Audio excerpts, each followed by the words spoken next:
questions on reproductive, what was the last chapter we covered? Fluid and electrolytes, pregnancy and development. Any questions? What is the question? I don't know. The question is, do you have a question? No, because I don't. I'm fearing we're not going to have enough time. So let's, because I'd hate to not cover all the topics. Okay, no questions. We're ready to go on. Heredity. So we just talked about the reproductive system, and we just talked about pregnancy and development, and we talked about something called a gamete. And what's a gamete? It's a reproductive cell that each of the sexes in our species makes, males and females, so that they can create new organisms. And we talked about the map. I know I used that word a few times. And we talked about the fact that the gametes had half the map. So this chapter talks about the map. So what is the map? It's genetic material. And you have eukaryotic cells. And what's that mean? Oi. Yeah! You have cells with an organized nucleus. And in that organized nucleus is your map, genetic material. So, first of all, we have to learn a little bit about the vocabulary of genetics. How do we talk about that map? We don't call it the map. And we have to talk about what's in that map. So if you have a map, a road map, what does that road map do for you? If you can read it. Right. It gives you directions on how to get places. And sometimes you buy a big book. Does anybody have the Gazetteer? Do I pronounce that correctly? I don't know. That's a big book of a whole bunch of what? Maps. Maps of what? Your state, Maine. You have to have one of those. You got to have one of those. So, in that map, that book of maps, there's a whole bunch of different pages to tell you how to get where you need to go in the entire state of Maine. So let's think about that book when we think about terms of heredity. Now, the first term that pops up is chromosomes. What are your chromosomes?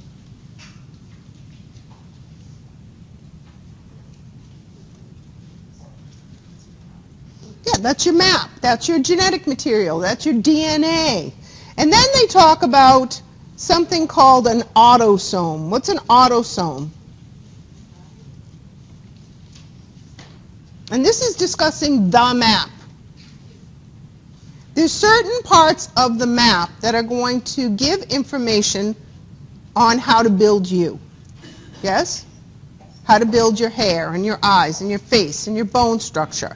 All of that's in the map, your chromosomes. Now, autosomes are chromosomes that are responsible for giving direction for what?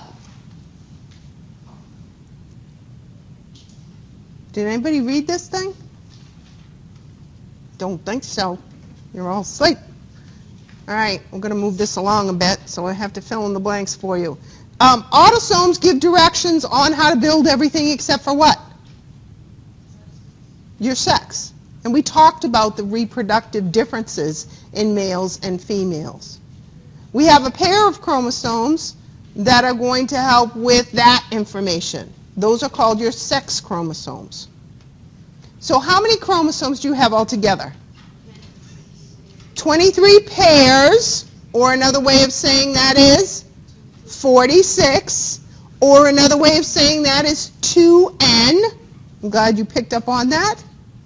So, 22 of those pairs are autosomes. The 23rd pair are your sex chromosomes. So on the map, there are different portions of the map that are very specific information for building specific proteins. Dust off the brain cells. Do you remember when we talked about, way back when we talked about cells in the first semester? We talked about transcription and translation. Does that ring a bell? Did everybody sign the what's this? If you didn't, make sure you do.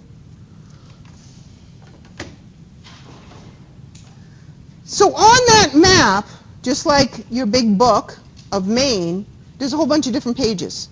Yes? And I might not need, if I'm a cell, to read the whole map all the time. My job might be getting you to a specific place. So what do you do when you pick up the book of maps when all I want to do is get to Waterville? Do I care about Rockland? Do I care about Bangor? Do I care about Rangeley? Even though I have it in my map, I don't really need that information right now. Well, so what am I going to do? Yeah, I'm going to look up that page that I need that information from. And that page in your book is information specific to going to Waterville. Yes? That's called an allele. So on your 46 chromosomes, you have a bunch of information.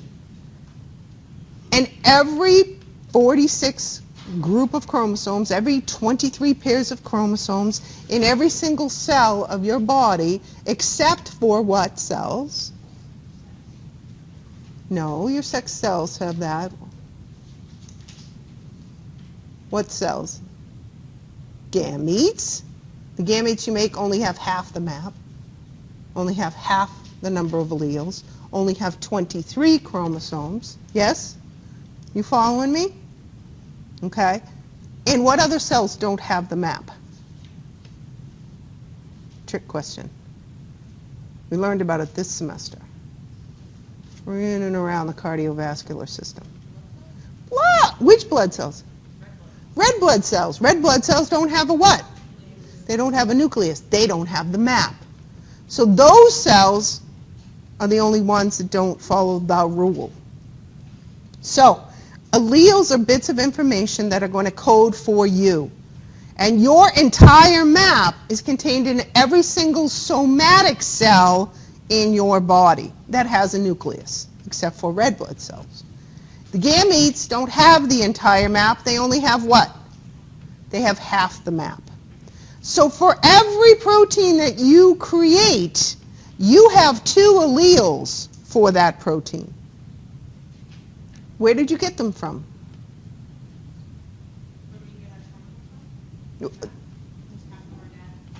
Correct. You got half your map or half your alleles from your mother, and the other half you got from your father. They come together to create a new you. And again, that new you consists of pages and pages of information in that map book, or many, many, many different alleles to code for many, many, many different proteins that make up you. Yes? You with me? Good. So we have that down. Now, you have 2 copies of information for all the information you're going to need to make you. You have 2 alleles for every single trait that you have the ability to make during transcription and translation. Now, sometimes the bits of information that you get from your parents happen to be the same. So I'll give you an example, and this example is not genetically sound, but it makes sense to everybody, so let's use it. I get a bit of information for my eye color from both my parents. I can get information that codes for proteins that will allow me to see brown, or blue, or hazel, or black. Those are all the different types of eye colors we can actually see in human individuals. So I have 2 of those. I have one from my mother, and I have one from my father. If the bits of information have the same code on it, and when I talk about code, what am I talking about? And this is going back to transcription and translation. Not amino acid sequence, close. Go back a little bit further. Sequence of nucleotide, nitrogenous bases. Remember A, T, C, and G? Well, they go in specific orders. And a group of that information, that allele, codes for a certain protein, eye color protein, let's call it.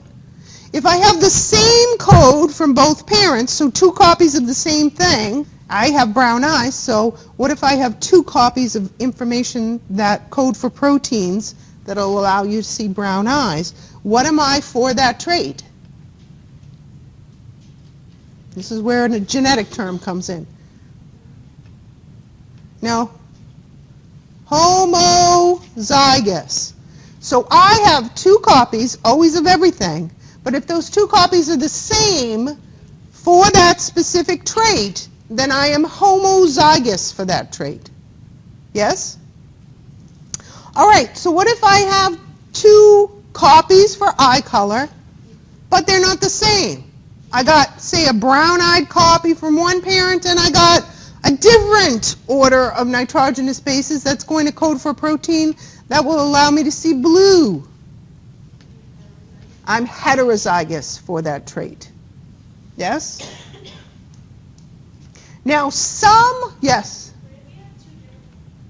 If you have 2 different colored eyes, what do you think you have genetically?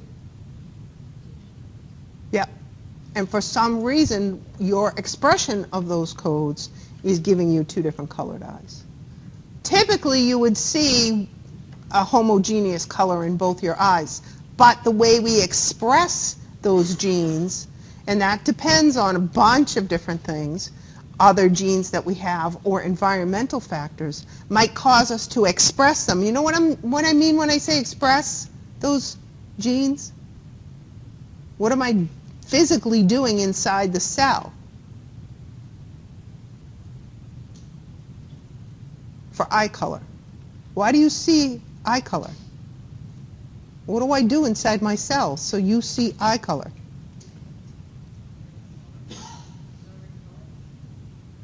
What do the cells have to do, though, with that bit of information? If I want to get to Waterville, what do I have to do? I have to open the map and I have to read it. What do your cells have to do with the alleles?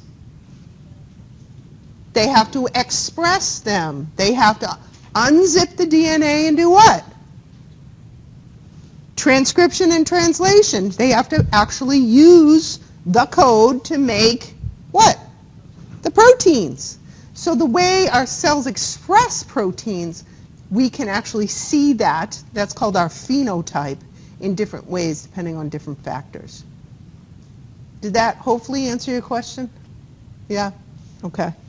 So, some code is sometimes dominant to other code. So, again, we have 2 copies. Let's go back to the brown eyes and the blue eyes thing. If I, and I can't do this because I don't have a PowerPoint, oh well. If I take 2 crayons out of a box, and one of them is brown, and one of them is blue.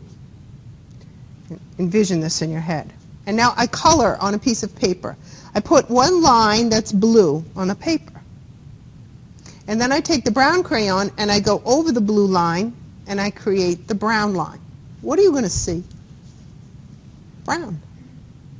Even though you're making proteins for both those traits, you end up only being able to see your phenotype, the one that is what? Dominant. So some traits, not all traits, kind of mask others. So if I had 2 copies of that eye color again, and if I have one that's brown and one that's blue, what color are my eyes going to be? They're going to be brown. No. But we're going simple on the genetics today, okay? Because we just want to get a feel for the terminology and the basics. Is it cut and dry? No. And it has a lot to do with gene expression. And gene expression is a very complex topic. It has a lot to do with body chemistry and environmental factors. So remember, the expression of your genes is what you're actually going to see, that phenotype. But that can change based on all of those other factors. Also, we have something called a mutation, in which we take that code and kind of copy it to the next cell, but maybe not copy it exactly the same way.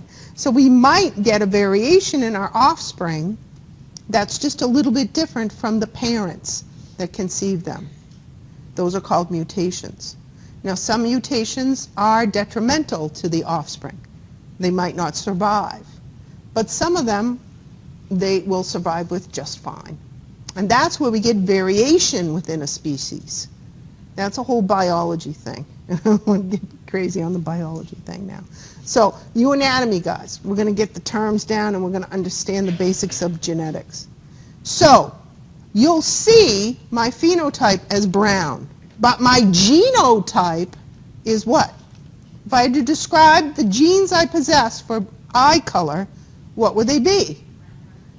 I'd have a brown-eyed and a blue-eyed gene. Remember, I have 2 copies for every trait that I possess. Yes? So, some traits are dominant. The ones that I can't see because they're dominated are what? Recessive. So in order for me to see in my phenotype a recessive trait, what do I have to be for that trait? I'm going to throw in the terms again. Again, exactly. I have to be homozygous for a recessive trait in order for you to see my blue eyes. In other words, think back to my crayon analogy. I have to have 2 what? 2 blue crayons to see blue. Yes? So that's dominant and recessive. Now, it doesn't always work that way, and different traits might be coded for on several different alleles. So it might be a combination of many, many proteins that you make in order for me to see a trait. I'll give you an example. Your skin color. How many different alleles code for skin color? 3. Now, 3 alleles for skin color, but how many genes do I possess for skin color? 6. Remember, I have 2 copies of every single allele. Okay, so now I have 6 groups of information on my genetic material that code for that many different proteins that then will allow me to see skin color in you. Why is there 20 That's the way we were made. Yeah, and some have even more than that. When we start to try and figure out the statistical outcome of traits, we start to get a little bit crazy, and we'll talk about how to help do that in a minute. That's called a Punnett square, and we're going to talk about that as well. So, we understand what chromosomes are. We understand what genotype is. We understand what phenotype is. We understand what homozygous and heterozygous means.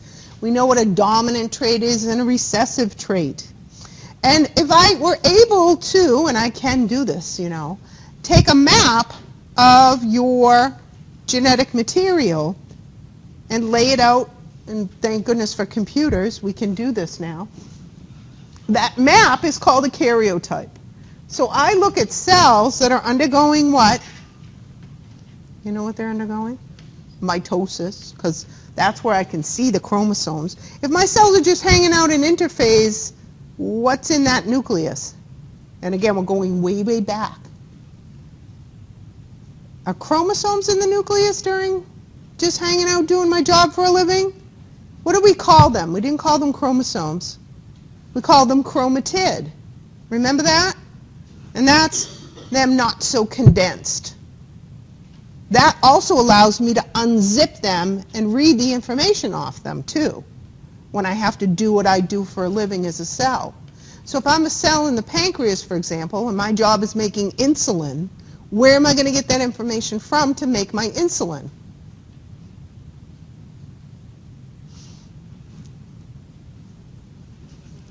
The chromatid, yes, those chromosomes inside the nucleus. So I have to be able to access them and unzip them and undergo what?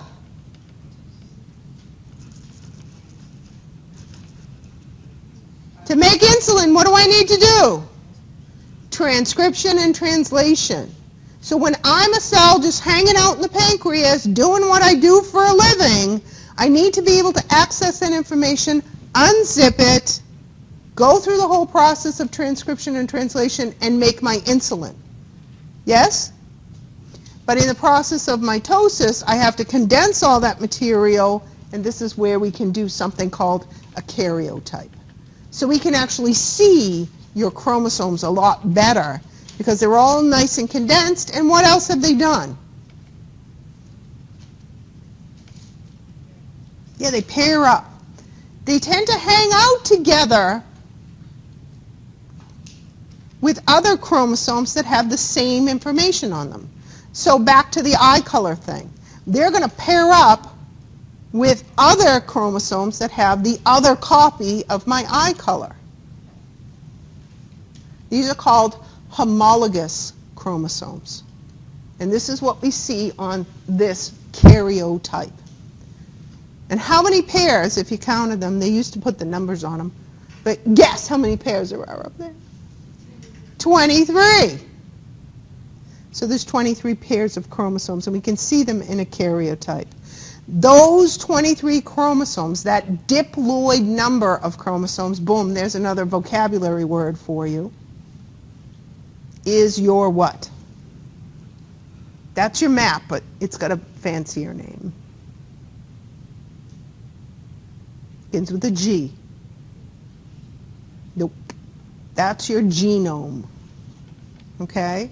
Your map is your genome. All right? So we got all the vocab out of the way. Everybody understand the vocab? Hopefully. So what's this?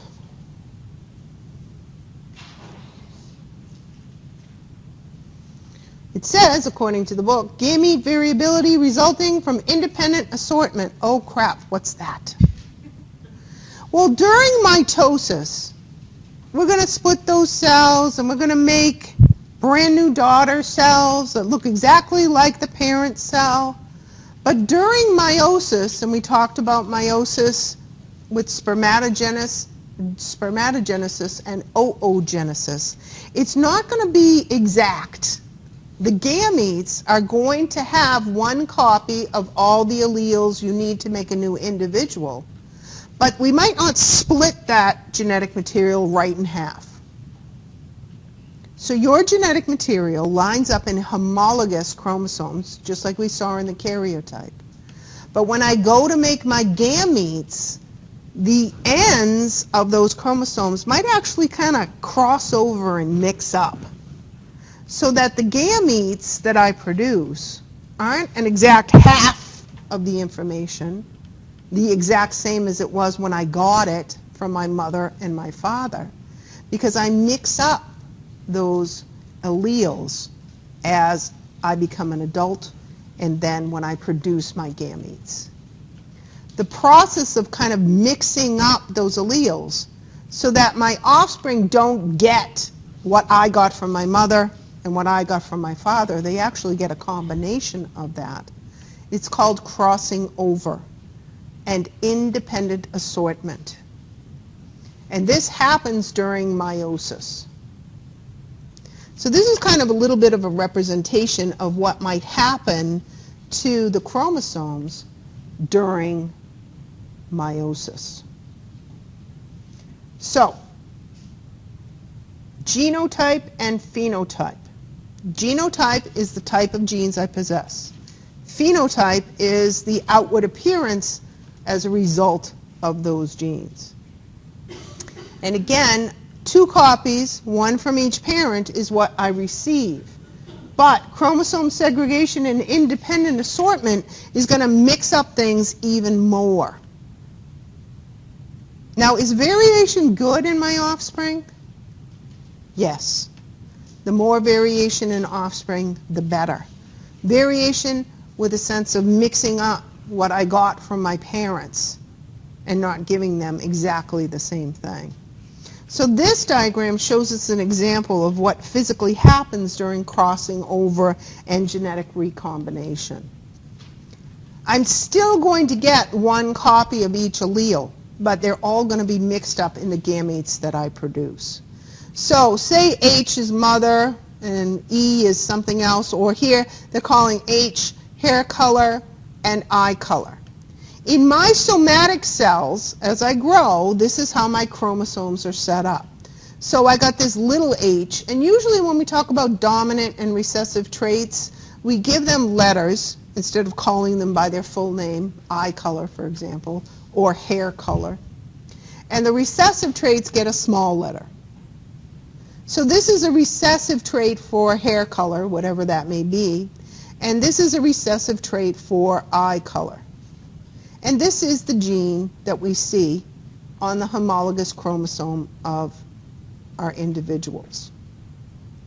So remember, we have how many copies of each? We have 2 copies of each. During the process of meiosis, I'm going to kind of split them in half. So remember, and this looks like spermatogenesis, right? Because how many gametes do I end up with at the end of this process? 4. So I have 4 different gametes that I'm producing from meiosis in this process. And during the process of creating those gametes, remember when we went through meiosis 1 and meiosis 2, I'm not going to exactly split them right in half. A process called crossing over will occur, and usually it happens kind of near the ends of chromosomes physically. They're held together, and now we're going back again to mitosis by a protein. Does anybody remember what that's called? A little protein that holds chromosomes together during mitosis? Does the term centromere ring a bell? Okay, so that's this thing here. Everybody with me? So during the process of meiosis, again, we discussed that when we talked about creating those reproductive cells, we see that we kind of cross over some of the ends. So that when I split them all in half and give half to my gametes, what I'm going to get is a very different picture. So I'm going to get some gametes that have this combination of genetic material. Remember, they're all going to get a hair color and an eye color gene. It's just a matter of which one they get. And this is going to allow for more genetic variation in our offspring. That's very important for healthy offspring. That's why you're not supposed to marry your sister. Yes? Because if there are mutations in your genetic material, you have a better chance of not passing those mutations on to your offspring if you have more variation in the gametes that come together to make that offspring. Too many similarities are going to enhance mutations that are detrimental to the offspring. Yes? Do you have a question? Yeah. Go ahead. Both your parents were blonde hair and you have blue eyes, are those all the same? Yep. But I know, but before then. no. If they all had, but what if you get a child that has a little bit different, maybe a darker blonde hair or different? Down the line. No, because those are all recessive traits. But you also have to take into account what? Mutations. So this is what crossing over is, as simply as I can put it. So our gametes for this individual are going to be varied because of the fact that crossing over can take place. Okay? So we might have a gamete with 2 recessive alleles on it for these traits, or we might have a gamete with a recessive and a dominant allele for these traits, and you see all of the different combinations. So how do we figure out what our offspring are going to look like?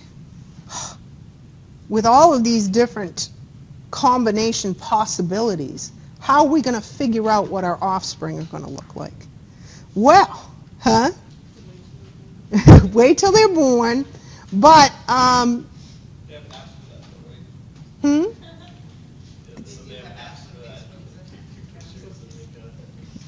They have apps for that. I like that. Or we can statistically look at the possibilities for our offspring. And that's what they talk about next. So they talk about different types of inheritance. And the first one they talk about is dominant and recessive, just like our eye color one, just like the crayon analogy. Some proteins that I create are dominant to other proteins that I create. So they talk about dominant and recessive inheritance. And they also introduce us to something called the Punnett square. Now, what does the Punnett square allow me to do? Well, determine the what of eye color?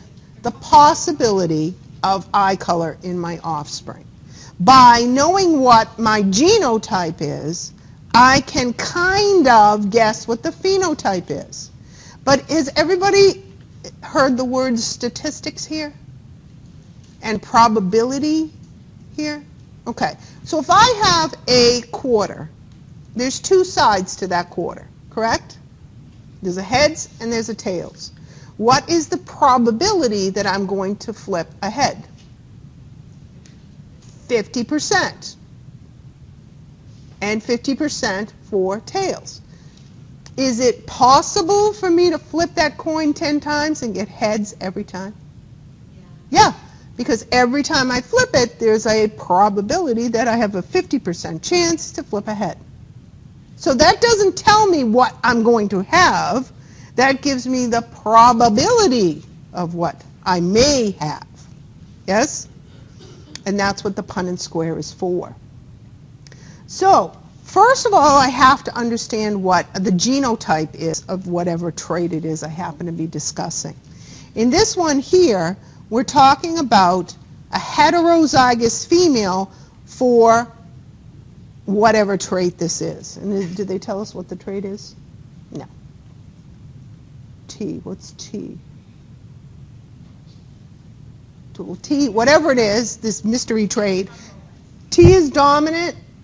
T is tongue rolling? Yeah, dominant and determines tongue rolling. Okay, so T is a dominant trait. Can you roll your tongue?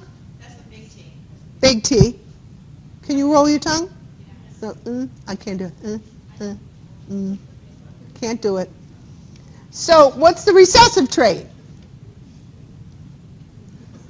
I can't do it. Yes? What do we call that? In this example. What do we... Yeah, but what are we calling it in the example? Little t. So big T is a dominant trait. If you have a copy, you just need one copy of that allele, you can roll your tongue. So now we're taking two individuals that we know are heterozygous for that trait. Yes? And if I'm heterozygous for that trait, what does that mean? Yeah, I have two different copies. In this case, we're only talking about two. So I have a dominant trait, I can roll my tongue protein. And I have a recessive trait, I can't roll my tongue protein. And the combination of those two proteins is going to give me an individual that can what? They can roll their tongue. Yes? So I have a female and a male who are heterozygous for those traits. And they come together and they mate. So what do they have to do in order to make a new individual? They can only share half, though. They can't share the whole thing. So they have to create what? What are those cells called? They have to create gametes. So, gametes, yes? And remember, they can only give their offspring one copy of their genetic information. So when they produce their gametes, we have to figure out first, what are the possible gametes created by these parents. And that's the first part of a Punnett square. So with the dominant and recessive trait, these guys that are heterozygous can either produce a gamete with a big T, or they can produce a gamete with a little t. Same with mom over here. Big T, little t. So this is what we do when we create a Punnett square. We take and put the possible gametes for each of the individuals in the mating. We put the males on one side and we put the females on the other side. And then we mate them in the square. So we bring together these gametes to create a new individual. Yes? So this is the baby of the gametes that are coming together to create new individuals. You with me? All right.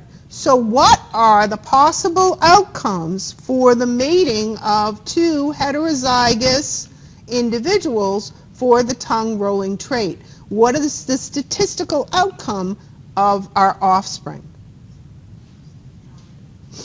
Well, one of them is going to be what? And use my genetic terms when you describe that person.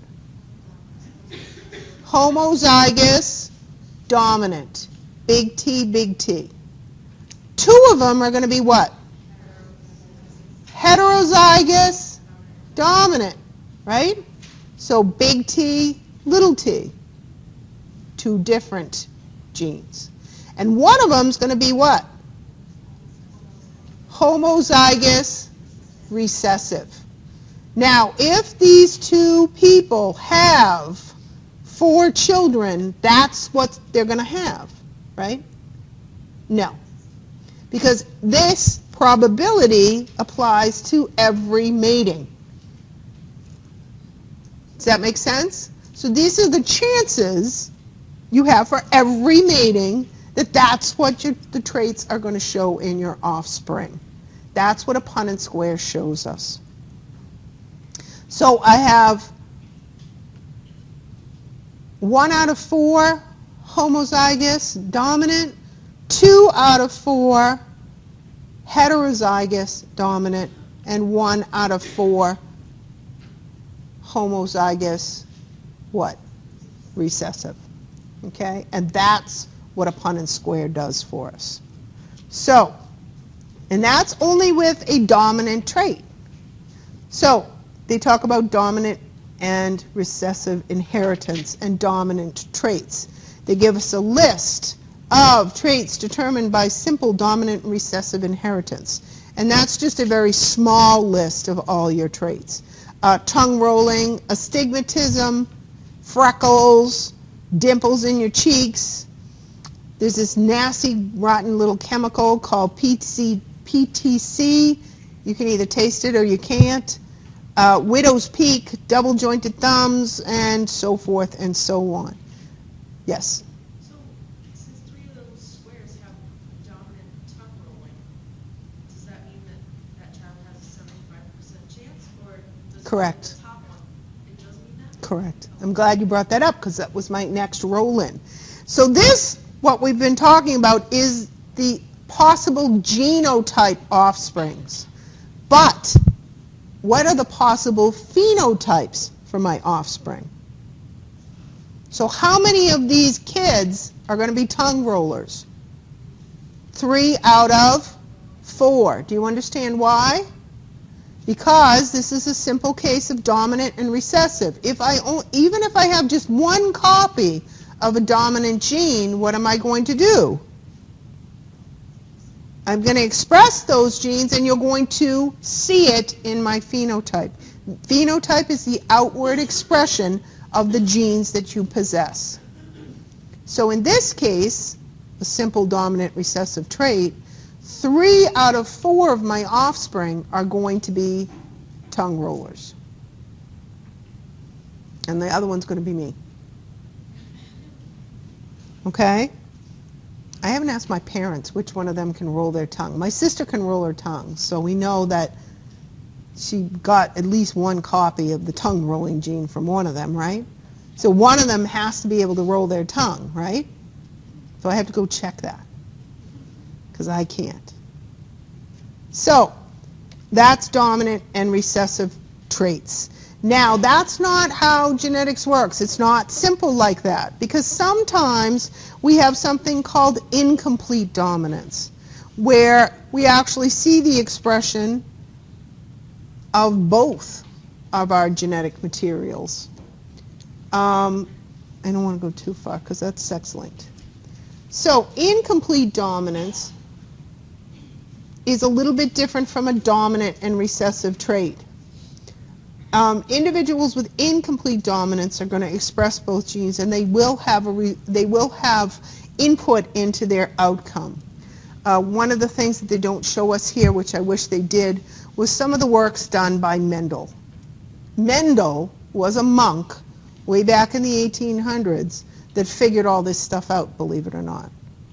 Didn't have any microscopes, didn't have anything. You know what he had? Pea plants and a lot of time on his hands. So he's the guy, believe it or not, that figured out a lot of these concepts that actually ended up being true. So a lot of these principles were developed by Mendel back in the 1800s. So the incomplete dominance was kind of stumbled upon when Mendel took two pea plants that he thought, we had dominant and recessive going on, and actually they weren't pea plants, they were snapdragons, where he found incomplete dominance.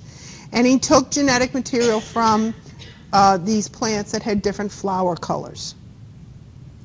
So he took a red one and he took a white one. And remember, he'd had already looked at the whole dominant and recessive thing. And he thought, okay, a red is going to probably be what? Dominant, and the white's probably going to be recessive. So if I mix the genetic material of these two, he thought or assumed that all of the offspring he was going to get were going to be red because that was dominant. Guess what? They were pink. It's like, pink? Where the hell did pink come from? Well, it was a combination of the white and the red and the expression of that gave us a different phenotype. So go back to the box of crayons again. If I made a red line and I made a white line, and sometimes I like to use, instead of using the crayons, because maybe you won't see the white line or the red line turn pink, but do you ever make cookies? Try to make a red cookie. It's a pain in the neck, isn't it? You have to put a lot of red food coloring into the cookies in order to see a red cookie. And usually they end up being what? They end up being pink because of the white from the dough and the red from the food coloring. The combination of the two give us a phenotype of pink. So some traits follow the principle of what we call incomplete dominance. So we don't necessarily have to have a dominant and recessive gene. They can sort of, and we don't want to call it blending because they're not really blending. That's a term that's not quite right either, but we call it incomplete dominance. They give us an example of an individual that has sickle cell anemia. And if you look down at the table 29.2, we see some different possibilities. Let me see if I can find that table somewhere. Oh, I guess I don't have it. Oh, there it is. Okay.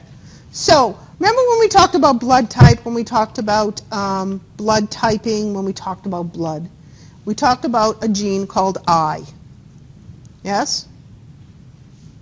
And those were different genes for blood type. How many copies of I do you have that determine your blood type? 2. But you can have several different types of alleles. And this is called multiple allele inheritance.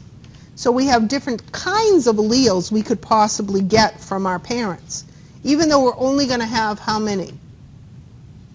We're only going to have 2. So if I have type O blood, what 2 alleles do I have for blood type? We have 2 what we call little I and little I.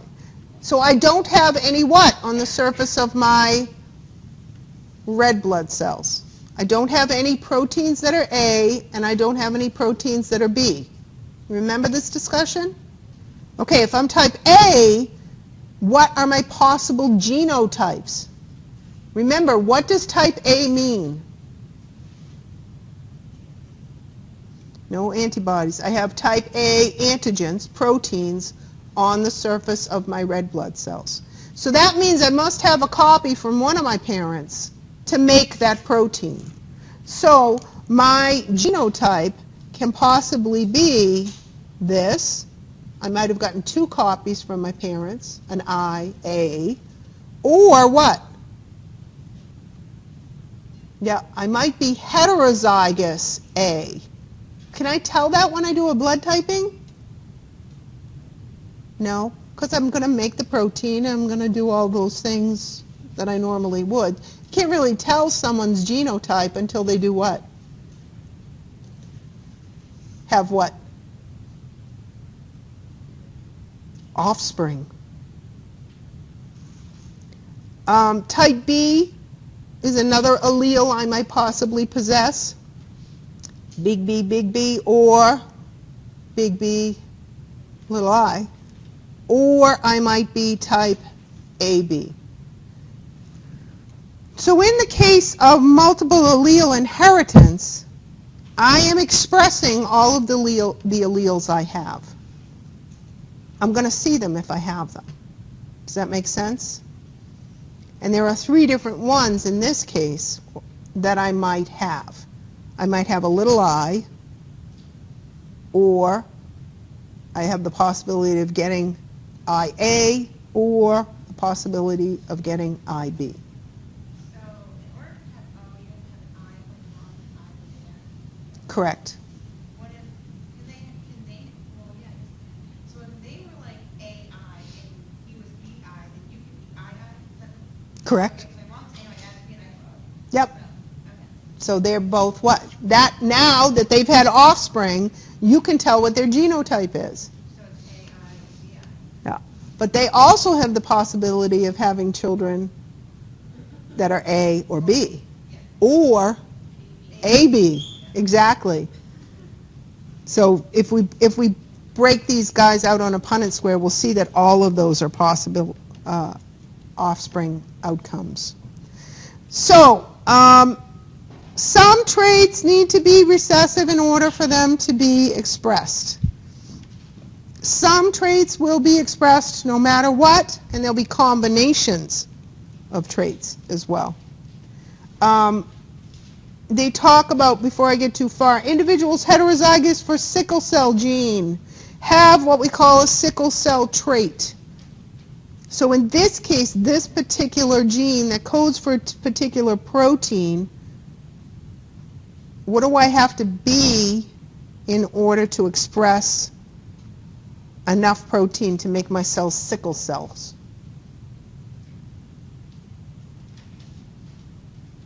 For me, in normal circumstances, I would have to have both genes for sickle cell to express that trait. But in the case of incomplete dominance with these individuals, if I am heterozygous for the trait, under normal circumstances, I wouldn't even know it. But if I went up into high altitudes and stressed my system, that's when this trait would show itself. So we have incomplete dominance. And think of Mendel and his pink plants. We have multiple allele inheritance. So for any given trait in a species, there might be several different alleles that you can inherit. Remember, you're only going to get what? You're only going to get 2 of them, but some traits have multiple alleles or multiple possibilities for alleles, and those being passed on to offspring. The other thing they talk about here is something called sex-linked inheritance. So remember those sex chromosomes we talked about before? We call those guys X and Y. They're pretty big, aren't they? X is really big. Y is a little bit smaller.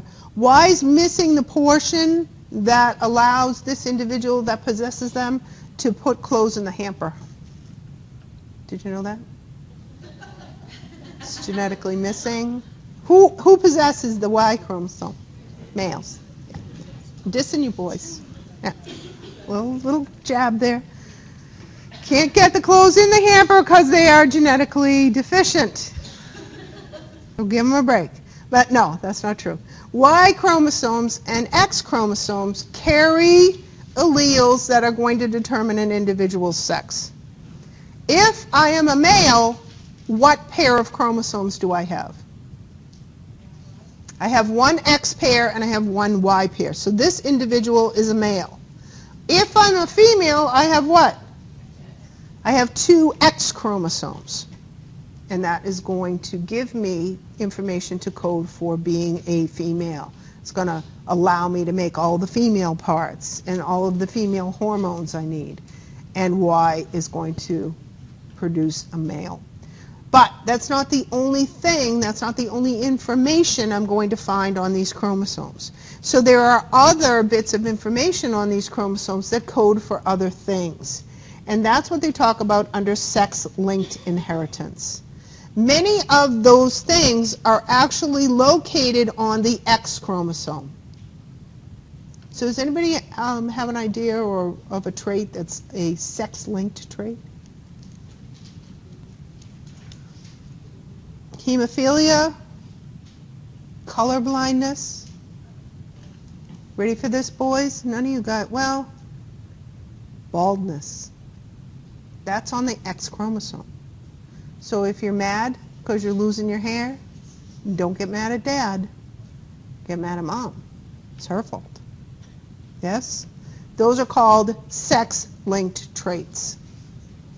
So we find that males, because they only carry one copy of the X chromosome, tend to have a higher incidence of sex-linked traits or deficiencies in proteins in sex-linked traits. So there are more, statistically, more males that are what?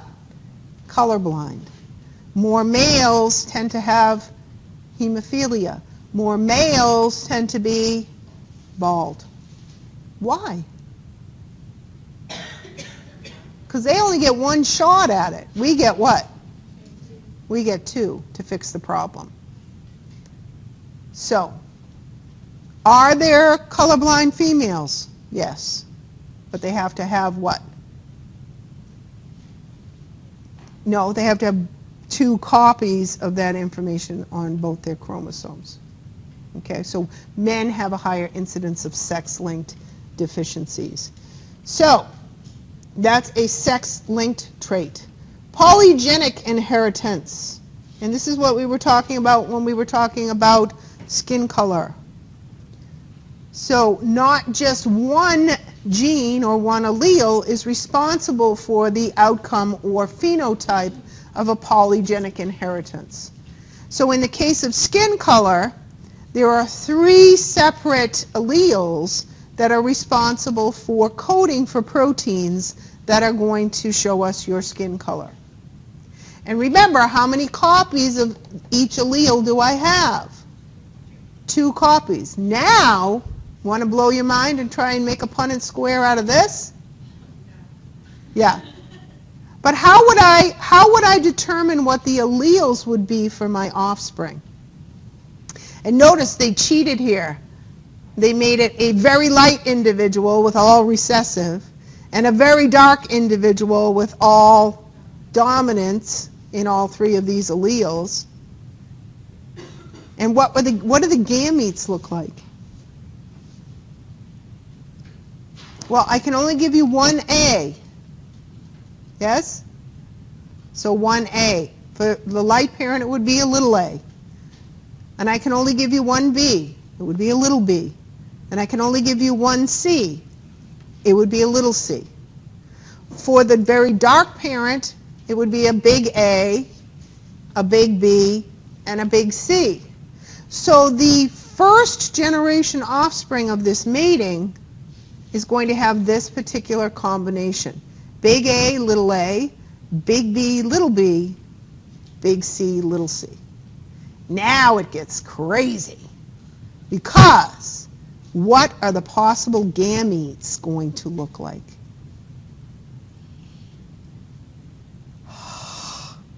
headache. Your Punnett square is going to be huge, right? So now, I'm just going to give you one example of what gametes we could get from one parent. And I'm not going to do them all because it's a pain in the neck. But remember, I can only give you one A, one B, and one C. So the first, let's start making gametes. How about a big A, a big B, and a big C? That's good. How about a big A, a little b, and a big C? How about a big A, a big B, and a little c? How about a little a big B? You see where I'm going? So there's going to be a whole lot more gamete possibilities on either side of my Punnett square. It's going to be huge. That's the reason they didn't draw it in there, because it's going to be that big. So when we talk about multiple allele inheritance or polygenic inheritance, we have many, many different possibilities in our offspring because the phenotype is going to be determined by 3 or more genes. So that first generation, they're going to kind of look the same as far as skin color goes, but there is going to be a huge array of colors in the offspring of those individuals. And we can see 1 out of 64 is going to have that very light pattern just like one parent, and 1 out of 64 is going to have that very dark coloration of the original grandparents, and then we have a whole smattering of in between. So how can we possibly determine what our offspring are going to look like? And even then, you don't know. They could all be white, they could all be medium colored, they could all be dark. You don't know, because these possibilities apply to each and every offspring separately. A statistical nightmare. Yes? So, polygenic inheritance is a statistical nightmare. So, the next thing the book talks about is environmental factors in gene expression. And we have to remember that gene expression is the transcription and translation of the genetic material that you possess. That is going to result in you producing a specific protein, and it will result in seeing a specific phenotype. But genetic factors don't always determine what you're going to look like phenotypically. Environmental factors can also play a role in gene expression. How much protein you make. Let's go back to the pink flowers. I'm going to have a tube of red food coloring and white dough, right? Well, I have the gene for red. If I make a lot of it, that pink is going to be very dark and might even be red. But if I only make a little of it, that pink is going to be very what? Light. Even though I have the genetic material, the amount that I express is going to be determined by environmental factors as well, not just the genes themselves. So, many, many different environmental factors can determine what your phenotype is. And studies have been done for years and years to determine this on what kind of people. Well, the perfect study for me to do on some of the factors or environmental factors that affect my genetics would be on two people that have what? The exact same genetic material. So if I know what genes they have, and then as they age, I see many different changes in these two separate individuals in their phenotype. Who are these individuals that I'm talking about? Identical twins. The one that comes to mind is Mary Kate and Ashley, the little Olsen twins. Does everybody know who I'm talking about? Do those girls look the same anymore? They're starting to look very different. Why? One's anorexic and the other one's an alcoholic, a bulimic, or whatever the girls are into. Their environmental factors are starting to show in their phenotypes. You can see how different environmental factors are starting to affect what we see in the phenotype of those individuals. When they were very young and they were exposed to the same environmental factors because they were being fed the same food and they were in the same environment all the time, it was difficult to tell them apart. But as they age, we can see the effects of environmental factors on their phenotype. So studies on identical twins or identicals have shown us how environmental factors play a big role in genetic expression. So if I'm exposed to a lot of toxic chemicals as I grow, what will my genes express when I get older? So those are some examples. Mendel's writings underline mainstream thinking about heredity, but some genetic outcomes do not fit these rules. So we are continuously studying genetics, expressions of genes, factors that affect gene expression, and that's what they talk about beyond DNA, and the regulation of gene expression. What is it that causes cells to unzip that portion of the map and make that particular protein is constantly being studied by scientists. Different RNA molecules might have an effect. Extranuclear or mitochondrial inheritance might also play a role as well.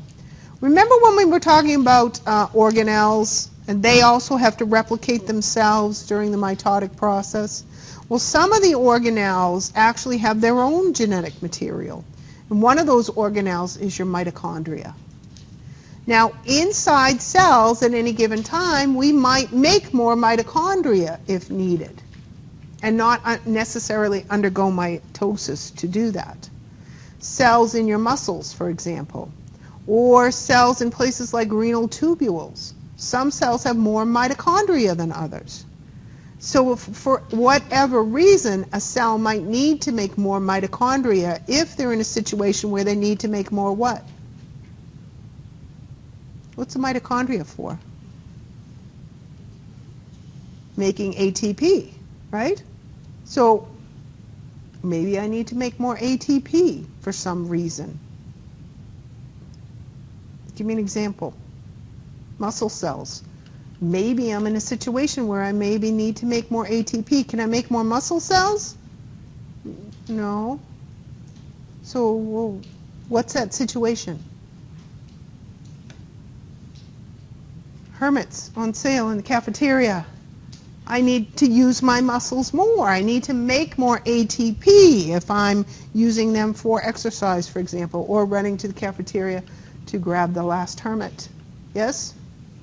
So those cells might need to make more mitochondria so that they can make more what?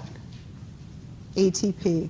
So some organelles, like the mitochondria, have their own genetic material. And your mitochondrial DNA comes from who?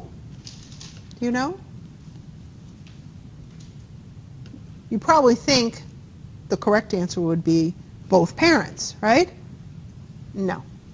Remember that big, huge oocyte? Mom's oocyte? Yeah. You get your mitochondrial DNA, that brand new cell that gets made, that's where the mitochondria is. Because the mitochondria gets worn out, and by the time that poor little sperm makes it to that poor little oocyte for fertilization, that whole thing's going to break off, and that mitochondria isn't going to do you any good. That mitochondrial DNA gets left behind. But mom, luckily, who's kind of had it cushy during this whole time, as far as her oocyte goes, that's where you get your mitochondrial DNA from. So that is another thing that we've discovered in recent years, that the genetic material in your mitochondria in cells is from your mother. So we can also trace back mitochondrial DNA as well. They do a little discussion about pedigree testing. And again, we need a lot of information. We need a lot of information about your history. In the old days, pedigree charts would help to try to determine where different traits came from. Pedigree charts came in very handy trying to figure out maybe where a disease might have come from in your genetic tree. But what do we have now that is huge in the genetic world? Yeah, we can map genomes. We can look at your DNA specifically. So pedigree charts, even though they still can help kind of figure out where you got that trait from, now we can actually genetically map people and know where it came from. I'll give an example. I have brown eyes. My sister has brown eyes. My mother has brown eyes. My father has brown eyes. Remember I told you about the brown eye thing? Dominant, right? I married a blue-eyed man.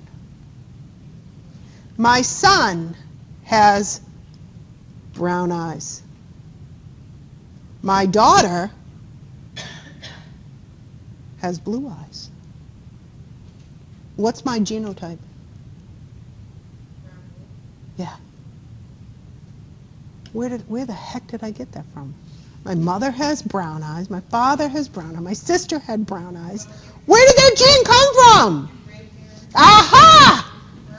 If I pedigree charted it out, I look at my father's parents. Both of them, brown eyes. I look at my mother's parents. Mother, brown eyes. Grandfather had blue eyes. So where did I get my blue-eyed gene from? Grampy, on my mother's side. So that's what a pedigree chart can do. It can look at different traits and look at different matings and different generations and maybe try to figure out where traits came from. So if two people have a brown, if two people have that, so they both have brown eyes, they can have a kid with blue eyes. Absolutely. So my sister has blue eyes. And we don't know where she came from? Yeah. Blonde hair, it's just like, what are you? But be careful, because gene expression will also come into play. Let me go back to my kids. Actually, we'll go back to me. When I was born, I had what? Blue eyes. And most babies do have blue eyes. Before they can what? Make enough proteins so we can actually see those brown eyes. And that usually happens within the first month. Happens pretty quick, except for some slow ones like me. The parents were all excited. They thought I was going to have blue eyes. 18 months it took me to express enough protein to have blue eyes. So I didn't have brown eyes, excuse me. I didn't have my brown eyes until I was 18 months old. Gene expression. Then I had my first child, boy, blue eyes. Guess how long it was before he had brown eyes? 18 months. Isn't that weird? So gene expression also plays a role in you being able to see that phenotype. Sometimes it just takes longer for you to build up enough of those proteins in your system. So, Is it true though that two blue-eyed parents cannot have a brown eye? normally. Yeah. But, Blue can hide behind a brown, but a brown can hide behind a blue or something like that. correct. But, what about, where did the blue-eyed person come from? Who was the first person? What happened? How come we have all these different colors? We have blue, we have hazel, we have black, we have brown. Some of those are mutations though, aren't they? Aha! Like green is a mutation? Mutations. Combination? Yeah, or combinations or different gene expressions based on different genetics. So we can't just say cut and dry. You can't, because there's a possibility, mutation. You have to think of those mutations. And that's where we get all the variations in our species, is from mutations through time. We're a very, very young species on this planet. We're only 200,000 years old. That's like a speck in time. So, genetic variation, and because of the way this particular species tends to mate, we mix up the gene pool, my friends. Mix up the gene pool. We have better chance of survival in our offspring. It's true. That's why a lot of civilizations die. Correct. Correct. So the more you mix up the gene pool, the better off you are as far as viability of offspring. And we tend to do that as humans. So we're good. So that's what a pedigree chart is. Human gene therapy is done when I try to kind of fix genes, maybe take out a certain portion of a gene, or put in a certain portion of a gene that I might be missing. And that's what genetic research is all about and doing. And they just give us a tiny little blurb on that. Before I get too far, we can actually genetically map what our offspring will look like by going in and getting some offspring cells and creating something called a karyotype. So we can look at fetal cells, and there's two ways to get fetal cells. One is from the chorion. That's a more invasive process and bigger chance that you might disrupt the pregnancy. Or we can actually go in and get some cells that have kind of fallen off the little child as they were developing in the amniotic fluid. So two procedures to get these cells. One's called a chorionic villi sampling, and one is called an amniocentesis. So the amniocentesis is less invasive. There's always a chance that you might disrupt a pregnancy by sticking anything in there, but the amniocentesis is less invasive. So we get some fetal cells, we grow them a little bit in culture, and then we can do genetic mapping on them. We can also do that by sampling the chorionic villi, and we talked about that when we talked about the pregnancy and development chapter. And those cells, again, have the same genetic material because they came from that original cell. Remember that? They came from that one cell, and as the layers were created, the chorion was created. Yes, ma'am? So how do they use genotyping in an adult? Same, they just take cells, and Like a blood test? they can take blood cells, they can take skin cells, they can take cells from anywhere. Hair. That's how they do it? Like if they... All I need is your map. Was tested for like cancers, if she had the genes for cancers, but they just took a blood sample. But Yep. So, but they can't do that on red blood cells. This is what they do. Yeah, but when you suck in that blood into that tube, what else do you have? Plasma and white blood cells. White blood cells, do they have a nucleus? Yes. Yes. Okay. Yeah, and there's a little process we do to actually separate out, remember the Buffy coat? Yeah, the centrifuge. Yep, we go in, we separate them with the centrifuge, and we can actually suck out those white cells, separate them, and then use those to determine the map as well. So, genetic testing and human gene therapy is huge. It's changed a lot of the views that we have in science with respect to evolution and the way we put species in taxonomy has changed quite a bit with this new science. And it's a fairly new science, genetic engineering and genetic testing. So we can, and we have the ability to do this, take an organism that can kind of inject its genetic material into your cells. Do you know of anybody that can do that? We talked about them during our discussion of immunity. Kind of take over your genetic material. Viruses! So if we could manipulate a virus to carry genetic material that you might be missing. Say, for example, you have a disease related to a deficiency in an enzyme. Let's pick one. Let's say you're lactose intolerant. You're lactose intolerant because you don't make what? You don't make the right enzyme to break it down, lactase. You're missing that genetic information. So what if we were able to take a virus and stick that genetic information into the virus, and then have the virus go in and stick its information into your cells? Would you be able to now make that enzyme? Yup. And that's what a lot of the basis, that, again, that's extremely simply put, but that's the basis of some of the genetic testing that is going on, to try and give you the genetic material that you're missing in any given case. And that's just, one simple case, but we're talking about diseases where you're lacking genetic information to make normal proteins for, say, the myelin sheath or other things that are disrupting you and giving you diseases, many of the different diseases that we know about. So there's many different research labs looking at many, many different avenues in genetic research to help cure diseases of the genes, genetic defects.